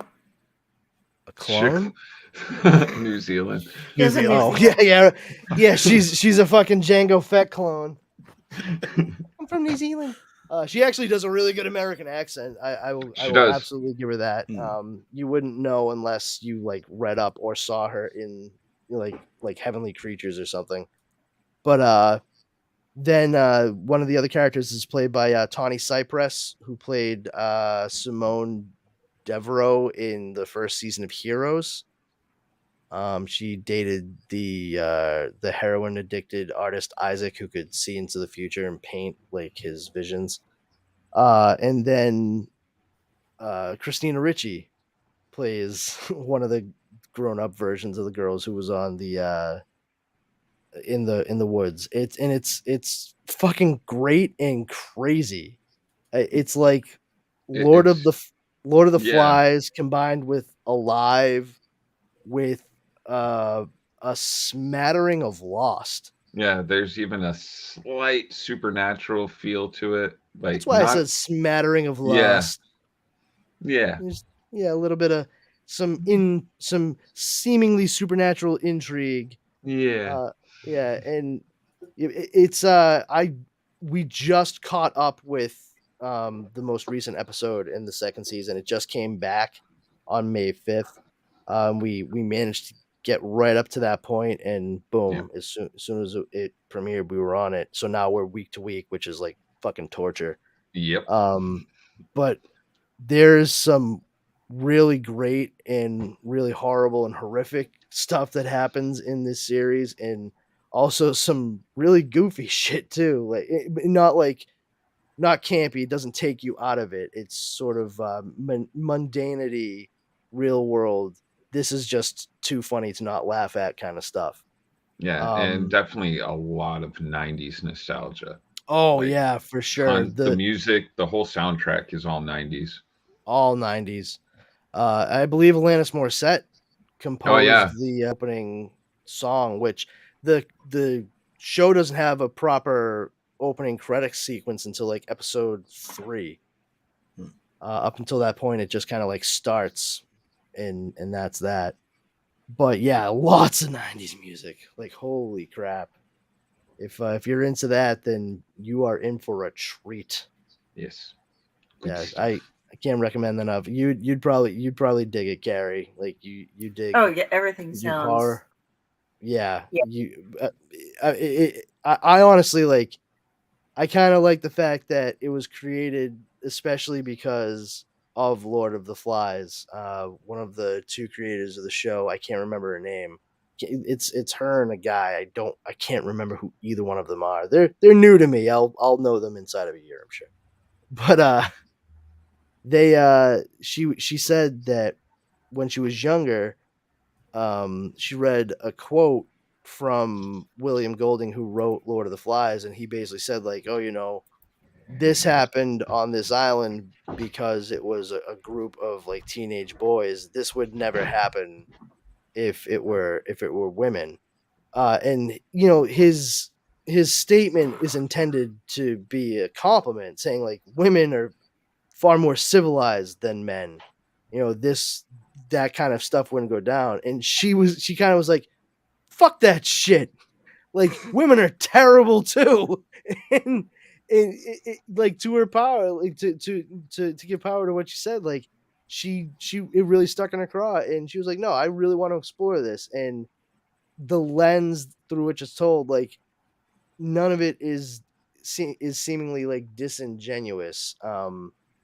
And there's some really realistic things that occur in regards to. Oh, Juliette Lewis is in Yellow Jackets. That's right. Thank you, Tom. Oh wow. Yeah, Juliette Lewis plays the character of Natalie. I knew there was somebody I was missing, Tom. Thank you.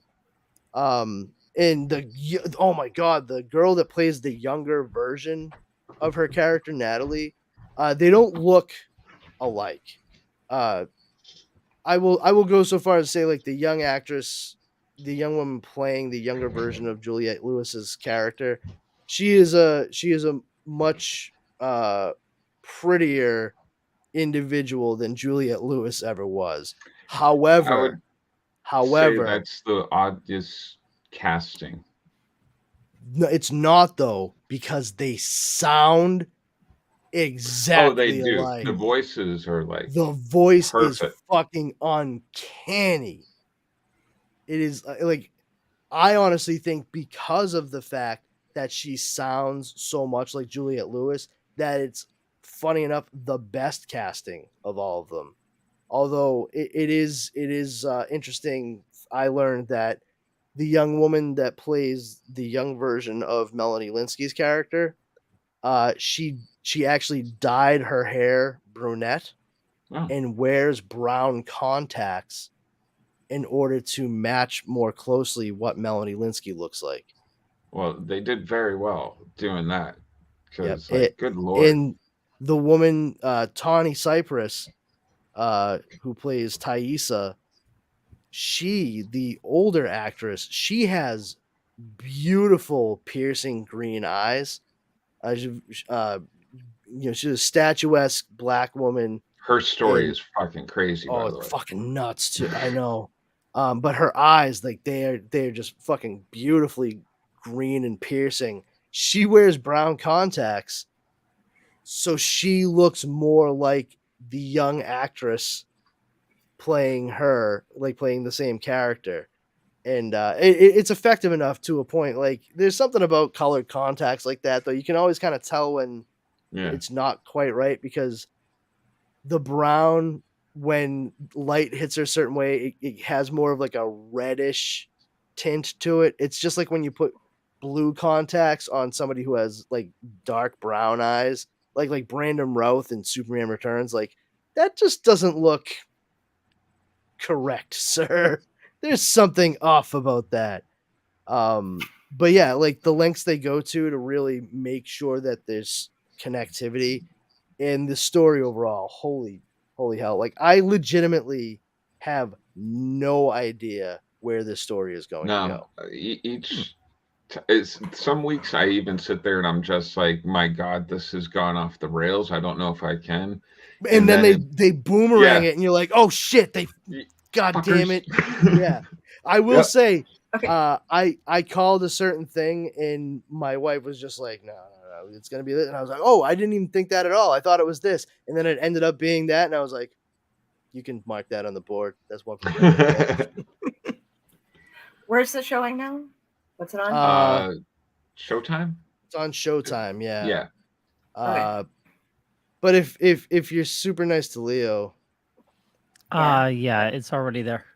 oh, Pluther, Okay. Yeah, I was yeah. bookmarking. wonderful. So First season. First season. Okay, well, why don't you get on what's fucking Yeah. happened on the second season now, Leo? Yeah, we're already Fucking up to like slacker. episode 6 or 7. I kept hearing about that, and it made me think of Yellow Hornets for some reason. Well, you know what the And funny it's thing, like- Kari, for me is that I found Yellow Jackets because I listened to fucking Sir Babylon / Oak Island enthusiast right here, and he had been talking about Yellowstone, and I was just like, I heard all kinds of frontier babble, and I was like, okay, blah blah blah. But I was like Yellowstone, and he and whoever else was talking about it, they're like, oh, it's so great, it's so great, it's so great. And in my tired brain, like the next day, I was like, what the fuck was that show they were talking about? And I typed in Yellow, and then Yellow Jackets popped up, and I was like, oh yeah, that's a show, and that has people in it. Yeah, it's gotta be. Yeah, that's the one. And so I like put it on my list. And I was saying to Dad, I was like, yeah, Leo, I think recommended this. And then as time went on, I'm like, no, Leo did not fucking recommend this. He was talking about that stupid fucking ranching show. And These are not cowboys. and this is a show with like a gaggle of talented actresses in it, which I'm far more intrigued by now because I've been staring at it on my list. And we finally got to a point where we caught up with all the other stuff we said we were going to watch before we watched it. And as soon as we finished like the first episode, I was like, I feel like we may have fucked up by waiting to watch this show. It was that goddamn good, and it's been consistent. I really need them to end strong on this. They better not. We got to go back to the island me on this shit. I swear to Christ. I will burn the Canadian Rockies to the ground. Swear to Christ. Yeah, if they're all dead already. I said that. I was like, they were dead the whole time, and they actually have to go back to the island. And at one point, Dara's like, "What do you think that was?" I was like, honestly, it was probably the smoke monster. And she was like, "Oh, who do you think? Who do you think that skeleton belonged to?" I was like, "Obviously, Jacob. Come on." And you haven't gone back to Yellowstone, or I haven't gone to Yellowstone. No, I haven't gone to it because I don't care about. So good. Any of that stuff, man. Listen, I think I've not disparaged Yellowstone. You know, that's great that you and lots of other people out there like it so much that they've made like 17 fucking shows out of it now. But Yeah, I was confused by if there's liking anything it. I'm watching with Harrison Ford in it as a show right now, it's gonna be Shrinking. Shrinking was really good. Yeah. It was fucking amazing. Yeah. Are you on the American Ghosts yet? Who? What? Who? What? What's American Ghost? I mean, I feel like I know what you The mean. American separately. version of Ghosts. Oh. I've been watching it. Yeah. Okay. Oh yeah. I watch it like each week, dude. I fucking love it. It's great. I just realized it was back, and we started watching it. Yeah, it's kind of funny because one of the most recent episodes they had one of the ghosts there. She's like a teenager who was killed.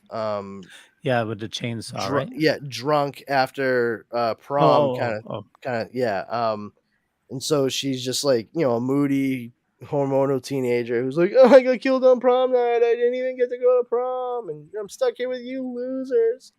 I didn't realize at the time because the movie had not come out yet, but she is the protagonist / final girl, I guess, from the most recent Hellraiser movie that was made for Hulu. Odessa something or other. But yeah, we were watching the episode because it's the second time she's appeared on the series, and we're watching. I was like, why the hell does this girl look so familiar to me? And I was racking my brain. I just could not come up with it. So I finally buckled like a belt, and I went to IMDb. And as soon as I look at her, I was like, what the hell? I see Hellraiser. I was like, fuck you, dude. And sure enough, yeah, that young actress, she really needs to start showing up in more things because those characters could not be more different from one another. And she played them so well that I couldn't even recognize her as the two different characters. I'm actually really interested in checking out that new Hellraiser. It looks really good. I really enjoyed it, man. Yeah, it's solid, more than solid. I thought it made a lot of sense for what the story of the Hellbound Heart is supposed to be. I'm ridiculously obsessed with it, and it was great. Well, with Hellraiser, and it takes place in Massachusetts. Hey, yeah, nothing like that shit taking place where the Pilgrims landed. Granted, it's like on the literal other side of the state, but still, it's like on the border of New York and Connecticut. It's the only toy that I can bring forth and play with. Ah, yes. You shouldn't play with your box on TV. I need to figure out how to get just like a gift to pop over. Just have chains.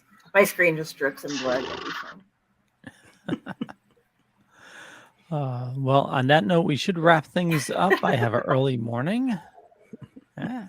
Most mornings are early. Damn it, Jeremy! Oh God, fuck Brandon. I'm sorry. Yeah, that's two for two. No, I have meetings all tomorrow, so it's those be are fun always day. fun. I know. Yeah, I got to give 2 presentations tomorrow, so it's double fun. Yeah. You know what I like to do when I have presentations is absolutely no preparation whatsoever, and then I just shoot from the hip. That's me right now. 38% of the time, it works every time. When it works, man, it's fucking great, and when it doesn't work, you end up on a lot of pips with your boss. A lot of personal improvement plans. What's our goal this month? Not to fuck around and perform my duties as they are written. And what do we also call that, Brandon? My job.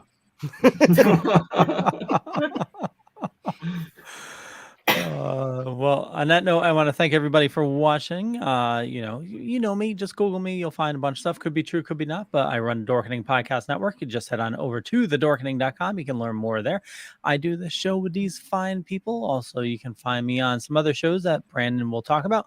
I do Still Token With. Also on Wednesdays. We do Splash Pages on Tuesday. And I'll let Brandon talk about the other two. Yeah, the first podcast that you can find Leo on, it's one he does solo. It's called "Will This Fit in My Rectum?" It's It's an audio experience. I'm just saying. it's total ASMR, or as he likes to call it on the show, ASMR. It's a double meaning. You'll get it when you listen to it. Check it out. Spotify. Mwah. No. Two podcasts that Leo does with me and our good friend Justin Cooper, who also does Epic Tales from the Source. Is the first one is The Dork Night, in which we discuss and dissect all things Batman. It's three nerds, two of whom absolutely love Batman and everything Batman is about, and then the third person is me. Then we have a second podcast in which we discuss Elseworlds and what ifs, all types of alternate realities and different versions of characters, called Comics Paradox. We're covering a gauntlet of these types of stories, and not just those what ifs and Elseworlds proper, but also stuff like Age of Apocalypse or Amalgam Comics, which we've mentioned a couple of times in other things recently. And if you aside from that, you want to check me out on social media, come on over. I'm on Twitter at Brandon's Powers, Instagram at this Brandon Has Powers. Comics Paradox Podcast is also there at Comics Paradox Podcast on Instagram. And if you feel so inclined, please come over to Facebook and check out Powers Combined. It's a group of geeks and nerds that just like to get together, share news, meme, infos, good laughs, and good times to be had by all. Number one rule there is don't be a jerk. If you violate that, we will boot you immediately. And all of those fantastic podcasts you can find anywhere fine podcasts are broadcast. Woohoo! Yo. God, mine is gonna sound super lame comparatively. Hi, I'm Yossarian. You can find me at Yo Saint Laurent on Instagram. That's it. Love it. Jar Jar. Hey, I'm Jeremy Courtney on Facebook. Check out Comic Book Lovers Buy, Sell, Trade, and Auction House on Facebook. And you can buy, sell, trade, and auction all your geek stuff with 20,000 other people. Every Tuesday, I'm with Leo on Splash Pages at 8 o'clock on Facebook, but you can find it on all those other places. And here every Wednesday at 9 o'clock. And I think that's it. Okay. Kari. Hey, you can find me at Kari Sanders on Facebook. My avatar is a crow. If you find that, you can access everything else. I have author pages, different networks and stuff. And every Sunday, I will be on the PBDC network under our Owlite brand, where we do storytelling podcasts. And you got to come this Sunday because we are going to be bringing on an unwrapping session with Mr. Steve Van Sampson and Derek Rook. Steve from here on the Dorkening at Retro Octopus, his latest book, Black Honey and Other Unsavory Things. We're going to be opening it up. I got the Ultimate Edition. There's so much extra merch, and there's even like a hot sauce that they had custom made for the book. So yeah, come see that on Sunday, and love you. Very cool. Catch you guys later. Bye. Bye, everybody. Peace.